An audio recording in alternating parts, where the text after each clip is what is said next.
السلام علیکم ورحمۃ اللہ وبرکاتہ۔ الحمد للہ والصلاة والسلام علی رسول اللہ وعلی آلہ وصحبہ ومن والاه وبعد۔ محترم بھائیوں، کتاب التوحید کا جو باب آج ہم پڑھیں گے وہ ہے باب ما جاء فی الرقا والتمائم۔ تعویذ گنڈے اور جھاڑ پھونک کے سلسلے میں یہ باب ہے۔ اس سے پہلے جو باب ہم نے پڑھا تھا وہ ہے باب لبس الشرک من الشرک لبس الخیط والحلقۃ ونحوہما، کہ دھاگا باندھنا یا حلقہ اور چھلا پہننا شرک ہے۔ یہاں پہ مؤلف رحمۃ اللہ علیہ نے باب قائم کیا ہے باب ما جاء فی الرقا والتمائم، اور رقا اور تمائم کو صراحت کے ساتھ شرک نہیں کہا، جیسے کہ پچھلے باب میں دھاگا پہننے کو یا کڑا پہننے کو شرک کہا۔ یہاں پہ اس باب کو مطلق اور عام رکھا، اس لیے کہ رقا یعنی جھاڑ پھونک کی بعض قسم جائز ہے بلکہ مشروع ہے، اور اسی طرح سے تمائم یعنی تعویذ گنڈے اگر قرآن پر مشتمل ہوں تو سلف صالحین کے نزدیک اختلاف ہے۔ اسی وجہ سے مؤلف رحمۃ اللہ علیہ نے اس باب کو قائم کرتے ہوئے شرک کا تذکرہ نہیں کیا، یہ نہیں کہا کہ من الشرک الرقا والتمائم، بلکہ کہا باب ما جاء فی الرقا والتمائم، یہ جھاڑ پھونک اور تعویذ گنڈے کے سلسلے میں یہ باب ہے۔ اور جھاڑ پھونک اور تعویذ گنڈے کے متعلق جو نصوص وارد ہیں شریعت میں، ان میں سے بعض نصوص کو مؤلف رحمۃ اللہ علیہ نے یہاں بیان کیا ہے۔ رقا یہ رقیتن کی جمع ہے یعنی جھاڑ پھونک، اور تمائم یہ تمیمتن کی جمع ہے جس کو ہم اردو میں تعویذ گنڈا کہتے ہیں۔ لیکن جب ہم تعویذ اردو میں استعمال کرتے ہیں تو ہمارا ذہن صرف اسی تعویذ کی طرف جاتا ہے جو بازار میں بکتا ہے، خواہ وہ لوہے کا ہو یا تانبے کا ہو، جس کے اندر کچھ اوراق، کچھ پیپر، جس پر کچھ لکھ کر ڈال دیا جاتا ہے، تو ہمارا ذہن اسی تعویذ کی طرف جاتا ہے۔ لیکن لفظ تمیمہ جو عربی کا لفظ ہے جس کا ترجمہ ہم تمیمہ سے کرتے ہیں، یہ لفظ تمیمہ اس رائج تعویذ سے عام ہے، لفظ تمیمہ کے اندر شمول ہے، اس میں وہ تعویذ بھی داخل ہے جس کو ہم اردو میں تعویذ کہتے ہیں، اور اسی طرح سے ہر وہ چیز اس میں داخل ہے جس کو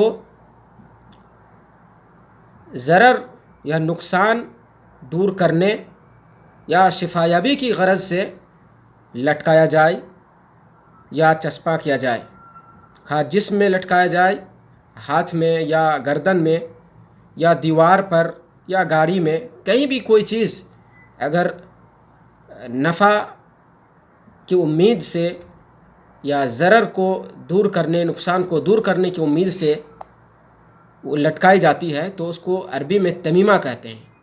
تمیمہ یہ تم یتم تماماً سے ماخوذ ہے، یعنی مقصد کی تکمیل یا مقصد کی براری کے لیے جس چیز کو بھی آدمی لٹکائے، جس چیز کو بھی آدمی چسپاں کرے، حتیٰ کہ قرآنی آیات کی جو تختیاں برکت کی غرض سے یا شفایابی کی غرض سے لٹکاتے ہیں وہ بھی اس میں داخل ہے۔ رقا یعنی جھاڑ پھونک یہ جائز ہے یا نہیں ہے؟ تو یہ جھاڑ پھونک کی دو قسمیں ہیں، ایک جائز ہے اور ایک ناجائز ہے، شرک ہے۔ جائز جھاڑ پھونک کی کیا علامتیں ہیں یا کن چیزوں کی موجودگی میں جھاڑ پھونک جائز ہے؟ تمام اہل علم کا اس بات پر اتفاق ہے کہ 3 شروط کے ساتھ جھاڑ پھونک جائز ہے. 3 شرطوں کے ساتھ جھاڑ پھونک جائز ہے بالاتفاق. پہلی چیز یہ ہے کہ جھاڑ پھونک قرآنی آیات، اللہ رب العالمین کے اسماء و صفات اور ماثور دعا، یعنی احادیث میں جو جھاڑ پھونک کے لیے دعائیں وارد ہیں ان کے ذریعے ہو. قرآنی آیات، اللہ کے اسماء و صفات اور ماثور دعاؤں کے ذریعے ہو. یہ پہلی شرط ہے. دوسری شرط عربی زبان میں ہو. جھاڑ پھونک عربی زبان میں ہو اور اس کا معنی واضح ہو، سامنے والے سننے والے کو اس کا معنی سمجھ میں آئے، قابل فہم معنی ہو، کوئی طلسم نہ ہو، کوئی ایسا لفظ یا کوئی ایسا جملہ نہ آئے جس کا معنی مفہوم نہیں سمجھ میں آئے. تیسری شرط یہ ہے کہ جھاڑ پھونک کو مجرد سبب سمجھا جائے اور اس جھاڑ پھونک میں اثر پیدا کرنے والا یا تاثیر ڈالنے والا اللہ رب العالمین کو سمجھا جائے. ہمارا اعتقاد یہ ہو کہ یہ جھاڑ پھونک ایک مجرد سبب ہے اور اس جھاڑ پھونک میں اثر پیدا کرنے والا اللہ رب العالمین کی ذات ہے. ان 3 شرطوں کے ساتھ جھاڑ پھونک کرنا جائز اور مشروع ہے. رسول اللہ صلی اللہ علیہ وسلم کو حضرت جبریل نے دم کیا. آپ صلی اللہ علیہ وسلم خود اپنے اوپر دم کیا کرتے تھے. حضرت عائشہ نے آپ کو دم کیا اور آپ بھی دوسروں کو دم کیا کرتے تھے. تو جھاڑ پھونک کرنا، دم کرنا ان 3 شروط کے ساتھ جائز ہے، بلکہ مشروع اور مستحب ہے.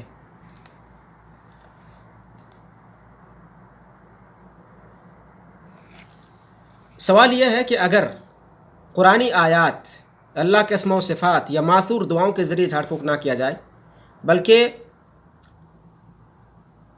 اپنی طرف سے دعا کے ذریعے شفایابی کی دعا کی جائے. مثال کے طور پر کسی مریض کے پاس جا کر یہ کہا جائے کہ اللہ اس مریض کو شفا دے، اس کی بیماری کو دور کر دے، پھر پھونکا جائے، جھاڑ پھونک کیا جائے اس کے ذریعے، تو یہ جائز ہے کہ نہیں؟ تو راجح قول کے مطابق یہ بھی جائز ہے اگر وہ کلام یا وہ جھاڑ پھونک شرک سے پاک ہے، باطل معنی سے پاک ہے، جائز امور پر مبنی ہے. جیسے ہم دعا کرتے ہیں اور اس میں کسی طرح کی تعدی یا حد سے تجاوز نہیں ہے، وہ جائز دعاؤں کے ذریعے جھاڑ پھونک کر رہا ہے تو درست ہے، یہ بھی جائز ہے. اسی طرح سے عربی زبان کے علاوہ دوسری زبان میں جیسے اردو ہے، ہندی ہے، بنگلہ ہے، تو اس زبان میں جھاڑ پھونک کرنا جائز ہے کہ نہیں؟ تو راجح یہ ہے کہ کسی بھی زبان میں جھاڑ پھونک کرنا یہ جائز ہے بشرطے کہ اس کا معنی و مفہوم واضح ہو. جن کلمات کے ذریعے وہ جھاڑ پھونک کر رہا ہے ان کلمات کا مطلب اور اس کا معنی مفہوم واضح ہو، سننے والا سمجھ سکے کہ کیا معنی ہے اس کا. کوئی طلسم یا غیر مفہوم جملہ یا غیر مفہوم کوئی لفظ نہ ہو، کیونکہ اگر کوئی غیر مفہوم جملہ ہوتا ہے تو ہو سکتا ہے اس میں شرک ہو سکتا ہے اس میں باطل کلام ہو. اس وجہ سے غیر مفہوم کلام کے ذریعے، غیر مفہوم الفاظ کے ذریعے اگر جھاڑ پھونک کیا جا رہا ہے تو پھر یہ درست نہیں ہے، جائز نہیں ہے. تو جو 3 شرطیں میں نے بیان کی ہیں، ان 3 شرطوں کے ساتھ جھاڑ پھونک کرنا بالاتفاق جائز ہے. قرآنی آیات، اللہ کے اسماء و صفات، اسی طرح ماثور دعاؤں کے ذریعے ہو، عربی زبان میں ہو، اور پھر اس میں کوئی ایسا کلمہ نہ ہو جس کا معنی مفہوم نہ سمجھ میں آئے. اور اسی طرح سے اعتقاد یہ رکھا جائے کہ جھاڑ پھونک یہ سبب ہے اور اصل تاثیر پیدا کرنے والا اللہ رب العالمین ہے. اس کے علاوہ جو جھاڑ پھونک ہے، مثال کے طور پر جھاڑ پھونک کے اندر شرکیات ہیں، جنوں سے مدد طلب کی جا رہی ہو یا ایسے جملے اور الفاظ کہے جا رہے ہوں جن کا معنی و مطلب کچھ ہے ہی نہیں، جس کا مفہوم سمجھ میں نہ آ رہا ہو، تو یہ سب شرک ہے اور یہ سب حرام ہے. تمائم، تمیمہ کی جمع، تعویذ، تعویذ لٹکانا درست ہے، جائز ہے کہ نہیں؟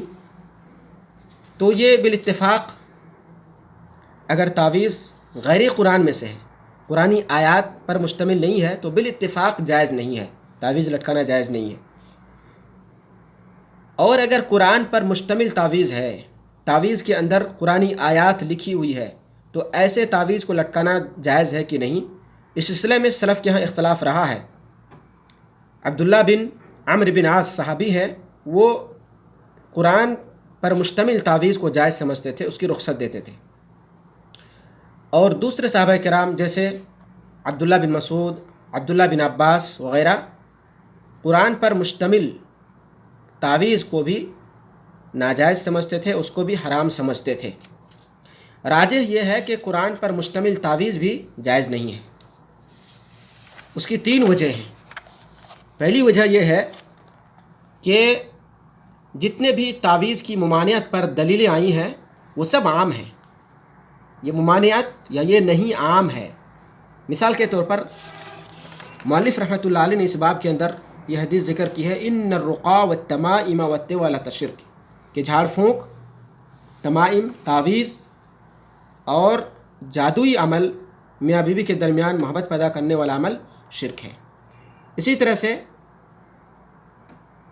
اللہ کے رسول صلی اللہ علیہ وسلم نے فرمایا، من علق تمیمۃ فقد اشرک، جیسے کہ پچھلے باب میں گزرا ہے، من علق تمیمۃ، جس نے کوئی بھی تعویذ لٹکایا اس نے شرک کیا۔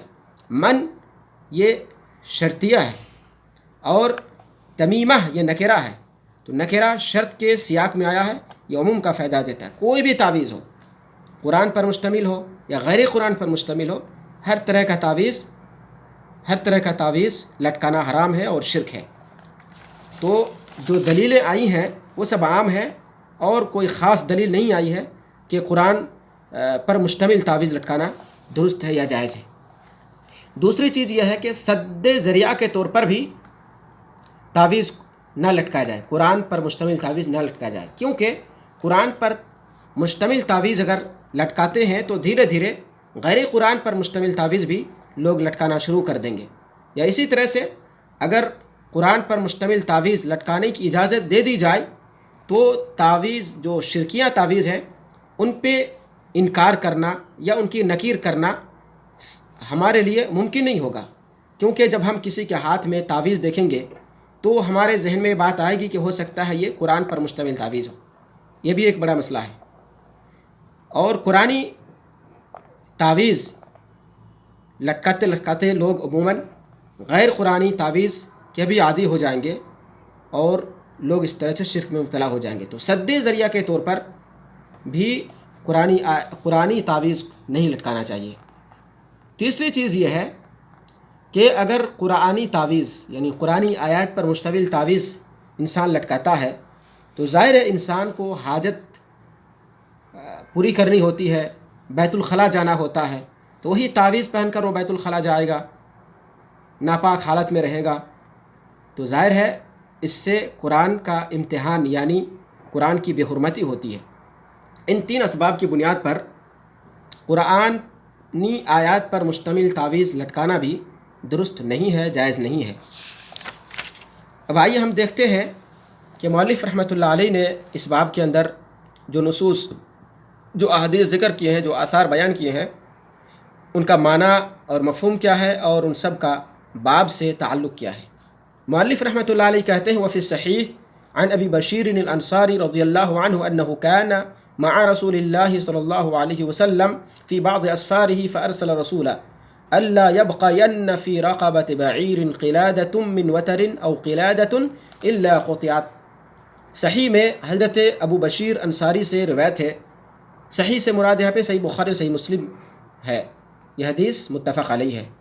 انه كان مع رسول اللہ فی بعض اسفارہ، کہ ابو بشیر انصاری رسول اللہ صلی اللہ علیہ وسلم کے ساتھ کسی سفر میں تھے، فارسل رسولا، تو رسول اللہ صلی اللہ علیہ وسلم نے ایک قاصد کو بھیجا، رسول قاصد کو کہتے ہیں، اللہ یبقین فی رقبۃ بعیر قلادۃ من وتر، یبقین یہ بقیہ یبقا سے ہے، تاکیدی فعل ہے، تاکیدی صیغہ ہے، لا یبقین ہرگز باقی نہ رہے کسی بھی اونٹ کی گردن میں قلادۃ من وترن، تانت کا کوئی ہار، او قلادۃ، راوی کو شک ہو گیا کہ آپ صلی اللہ علیہ وسلم نے قلادۃ من وترن کہا یا مطلق قلادہ کہا، یعنی مطلق ہار کہا یا تانت کا ہار کہا، راوی کو شک ہو گیا، اس لیے دونوں لفظ انہوں نے لفظ شک او کے ذریعے بیان کیا۔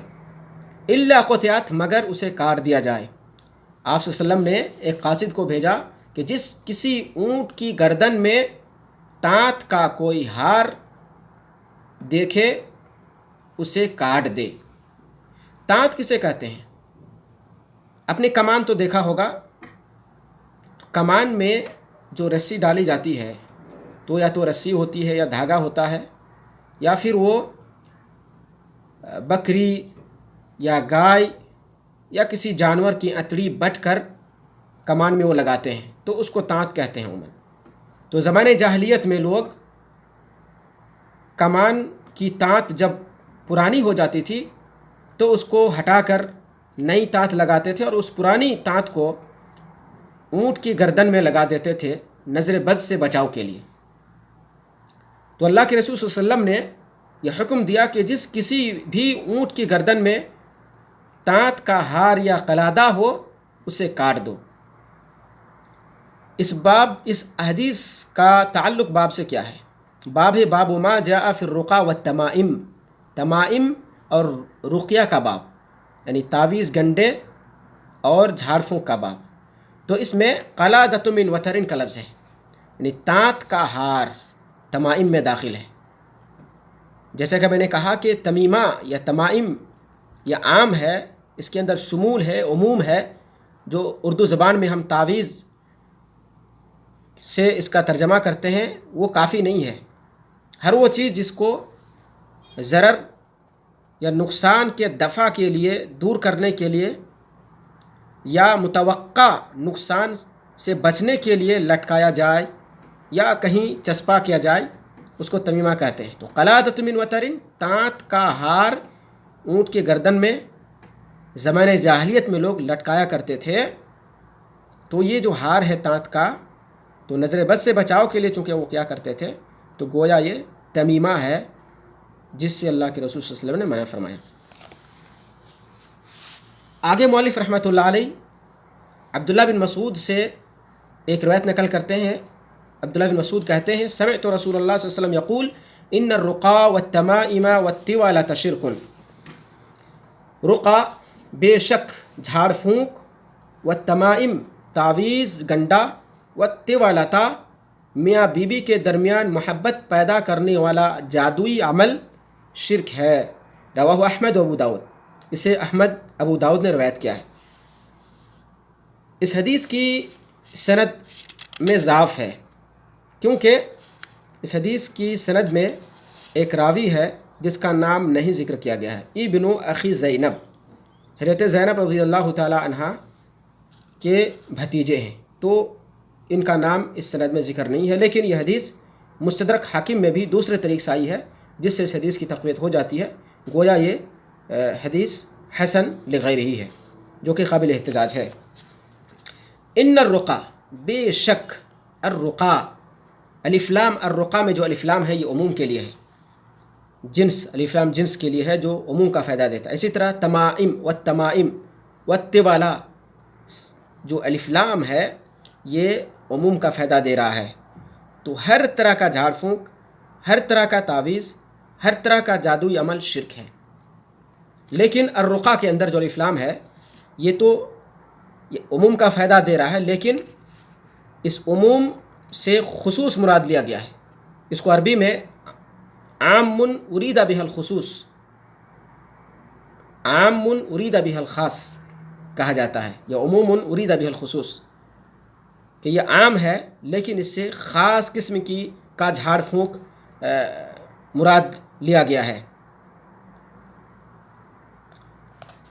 الرقا کی تفصیل میں نے ابھی بیان کی ہے کہ جھاڑ پھونک کن شرطوں کے ساتھ جائز ہے۔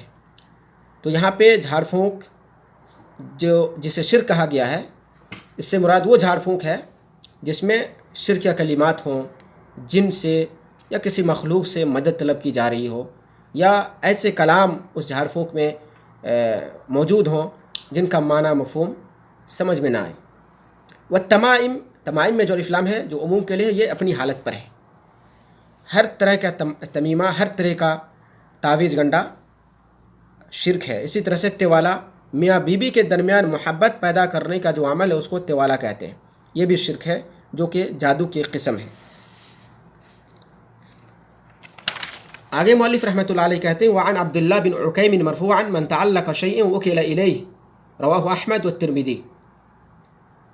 عبداللہ بن عکیم سے مرفوعاً روایت ہے، وہ کہتے ہیں من تعلق شیئا وکل الیہ، جس نے کسی چیز سے تعلق قائم کیا، وکل الیہ، اس کو اسی کے سپرد کر دیا جاتا ہے۔ جس نے کسی چیز سے تعلق قائم کیا اس کو اسی کے سپرد یا حوالہ کر دیا جائے گا۔ شیئن یہ نکرہ ہے اور من یہ شرطیہ ہے، تو جو نکرہ شرط کے سیاق میں آئے وہ عموم کا فائدہ دیتا ہے۔ جس نے کسی بھی چیز کے ساتھ تعلق قائم کیا، خواہ کسی مخلوق کے ساتھ تعلق قائم کرے یا کسی تعویذ پر بھروسہ کر لے یا کسی دھاگے پر بھروسہ کر لے یا کسی جھاڑ پھونک پر ہی مکمل بھروسہ کر لے، کسی پیر ولی پر مکمل بھروسہ کر لے دل و جان سے، وکیل الیہ، تو ایسے شخص کو اسی کے حوالے کر دیا جاتا ہے، اسی کے رحم و کرم پر چھوڑ دیا جاتا ہے۔ اب تصور کیجئے کہ اگر کسی کو کسی مخلوق کے حوالے کر دیا جائے، کسی غیر جاندار چیز کے حوالے کر دیا جائے، کپڑے کے ٹکڑے یا کاغذ یا تعویذ یا دھاگے کے حوالے کر دیا جائے، اس کا کیا حال ہوگا؟ اللہ کے رحم و کرم سے جو محروم ہو جائے، اللہ کی رحمت سے جو محروم ہو جائے، وہ کتنا بڑا خاسر، خائب اور ناکام ہے۔ تو اس حدیث میں ہمارے لیے بڑی تنبیہ ہے اور بڑی تحذیر ہے کہ ہم اللہ کے علاوہ کسی مخلوق، کسی تعویذ، کسی دھاگے، کسی کڑے اور چھلے پر اعتماد کریں۔ من تعلق شیئا وکل الیہ، جس نے کسی بھی چیز کے ساتھ تعلق قائم کیا وہ اسی کے حوالے کر دیا جائے گا۔ رواہ احمد والترمذی، اسے احمد نے اور ترمذی نے روایت کیا ہے۔ اس حدیث کی سند میں بھی ضعف ہے، اس لیے کہ عبداللہ بن عکیم نے رسول اللہ صلی اللہ علیہ وسلم سے حدیث نہیں سنی ہے، بلکہ رسول اللہ صلی اللہ علیہ وسلم سے سماع اصلاً ثابت ہی نہیں ہے، تو یہ حدیث اس انقطاع کی وجہ سے ضعیف ہے یا اس کی سند ضعیف ہے۔ لیکن دوسری احادیث آئی ہے اسی معنی کی، دوسری احادیث اسی معنی کی آئی ہے، تو شواہد کی بنیاد پر یہ حدیث حسن ہے، حسن لغیرہ ہے، جو کہ قابل احتجاج ہے۔ اس حدیث کا باب سے کیا تعلق ہے؟ من تعلق شیئا، جس نے کسی چیز کے ساتھ تعلق قائم کر لیا، باب ہے باب الرقا والتمائم، تو یہ تمیمہ میں داخل ہے، تمیمہ میں داخل ہے۔ من تعلق شیئا، جس نے کسی چیز کے ساتھ تعلق قائم کیا، تعویذ کے ساتھ ہو یا کسی تختی کے ساتھ ہو یا کسی دھاگے پر اعتماد کر بیٹھے، تو یہ اس کا تعلق تمیمہ سے ہے، تو گویا تمیمہ یا کسی بھی چیز پر اعتماد کر لینا یہ حرام ہے۔ آگے مؤلف رحمۃ اللہ علیہ 3 کلمات کے معنی بیان کرتے ہیں، جو تینوں کلمات اس سے پہلی والی حدیث میں گزرے ہیں، رقا، تمائم اور تیوالا۔ کہتے ہیں والتمائم شیء یعلق علی الاولاد من العین، کہ تمائم ایسی چیز ہے جو نظر بد سے بچاؤ کے لیے بچوں پر لٹکائی جاتی ہے، نظر بد سے بچاؤ کے لیے بچوں پر لٹکائی جاتی ہے۔ تو ایک مثال ہے، مؤلف رحمۃ اللہ علیہ نے اس کی ایک مثال کے ذریعے تعریف کی ہے، بچوں پر لٹکائی جائے یا پھر جانور کی گردن میں لٹکائی جائے یا بڑے آدمی کی گردن پہ لٹکائی جائے یا ہاتھ میں لٹکائی جائے، کوئی بھی چیز ہو جو نظر بد سے بچاؤ کے لیے یا بیماری سے شفایابی کے لیے لٹکائی جائے، وہ تمائم ہے۔ لیکن اذا كان المعلق من القرآن فرخص فيه بعض السلف وبعضهم لم يرخص فيه ويجعله من المنهي عنه منهم ابن مسعود رضی اللہ عنہ۔ آگے مؤلف کہتے ہیں لیکن قرآن پر مشتمل اگر تعویذ ہو، لٹکائی ہوئی چیز اگر قرآن پر مشتمل ہو، تو اس سلسلے میں بعض سلف نے رخصت دی ہے، جیسے کہ عبداللہ بن عمرو بن عاص ہیں، اور بعض نے اس کی بھی رخصت نہیں دی ہے بلکہ اسے بھی حرام قرار دیا ہے، جیسے کہ عبداللہ بن مسعود کا موقف ہے اور اسی طرح سے عبداللہ بن عباس کا بھی موقف ہے۔ اور تعویذ کے سلسلے میں ابھی تفصیل گزری ہے، کہ قرآن پر مشتمل تعویذ بھی راجح قول کے مطابق جائز نہیں ہے، درست نہیں ہے۔ والرقى هي التي تسمى العزائم، مؤلف کہتے ہیں رقیٰ یہ اس کو عربی میں عزائم بھی کہا جاتا ہے، عزیمہ کی جمع ہے عزائم، اور جس کو اردو میں ہم جھاڑ پھونک کہتے ہیں۔ وخص منه الدلیل ما خلا من الشرک، کہ شرک سے جو خالی ہو، جھاڑ پھونک جو شرک سے خالی ہو وہ جائز ہے، وہ جائز ہے۔ خص منه الدلیل، دلیل نے خاص کر دیا ہے اس جھاڑ پھونک میں سے اس کو جو شرک سے خالی ہو، یعنی شرک سے خالی جھاڑ پھونک جائز ہے، درست ہے، کیونکہ جو حدیث ابھی گزری ہے میں نے کہا کہ اس میں جو الف لام ہے یہ عموم کا فائدہ دے رہا ہے، تو ہر طرح کا جھاڑ پھونک اس میں داخل ہے اور اس کو شرک کہا گیا ہے، لیکن یہ عام ہے، لیکن خاص قسم کا جھاڑ پھونک اس سے مراد لیا گیا ہے۔ فقد رخص فيه رسول اللہ صلی اللہ علیہ وسلم من العین والحمۃ، اللہ کے رسول صلی اللہ علیہ وسلم نے جھاڑ پھونک کی اجازت دی ہے نظر بد سے بچاؤ کے لیے، اور اسی طرح سے زہریلے جانور کے زہر کو اتارنے کے لیے، جیسے کہ یہ حدیث باب من حقق التوحید دخل الجنہ میں گزر چکی ہے کہ لا رقیۃ الا من عین او حمۃ، کہ رقیہ یعنی جھاڑ پھونک نظر بد سے بچاؤ کے لیے، یا اسی طرح سے نظر بد دور کرنے کے لیے، یا اسی طرح سے زہر اتارنے کے لیے بہت نافع اور مفید ہے۔ آگے مؤلف کہتے ہیں والطوال شیء یصنعونه یزعمون انه یحبب المرأة الى زوجها والرجل الى امرأته، یہ طوالا ایک ایسا عمل ہے جو زمانہ جاہلیت میں لوگ کرتے تھے اور گمان رکھتے تھے کہ یہ عورت کو مرد کے قریب اور مرد کو عورت کے قریب کر دیتی ہے، یعنی محبت پیدا کرنے والا عمل، میاں بیوی کے درمیان محبت پیدا کرنے والا عمل اس کو طوالا کہتے ہیں، جو کہ ایک جادو کی ایک قسم ہے۔